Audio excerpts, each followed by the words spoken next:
Isang panukalang batas ang layong bigyan ng kapangyarihan si Pangulong Ferdinand R. Marcos Jr.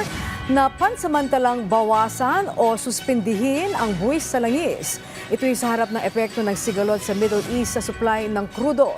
Si R.R. Tubise sa sentro ng balita. Umaaray na ang bulsa ng mga motorista sa mataas na presyo ng langis at dahil sa nakaambang dagdag ng presyo sa mga produktong petrolyo dulot ng sigalot sa Middle East, sumangguni na si Pangulong Bongbong Marcos sa Kamara. Dahil dito, naghain ng panukalang batas si House Ways and Means Committee Chair at Marikina 2nd District Representative Miro Kimbo para matulungan ang mga motorista. Sa ilalim ng House Bill 8257, binibigyan ng kapangyarihan ang Pangulo na pansamantalang suspindihin o bawasan ang excise tax sa langis sa panahon ng economic emergencies. Nakasaad sa panukala na maaaring ipatupad ang suspensyon kung umabot o lumagpas sa $80 kada bariles ang presyo ng Dubai crude sa loob ng 3 magkakasunod na buwan.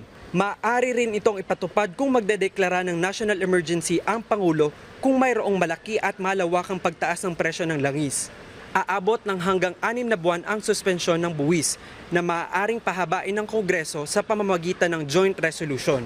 Kailangan ding maghain ng ulat ang Pangulo sa Kongreso sa loob ng 15 araw mula sa pagpapatupad ng suspensyon at kada buwan pagkatapos nito.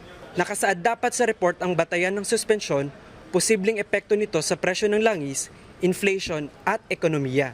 Ayon naman kay House Speaker Bogie D. III, bukas ang Kamara na makipag-ugnayan sa Senado upang pag-aralan o amyendahan ng batas upang mabigyan ng Pangulo ng sapat na kapangyarihan na maibaba ang excise tax sa presyo ng langis. R.R. Tubise para sa Pambansang TV sa Bagong Pilipinas.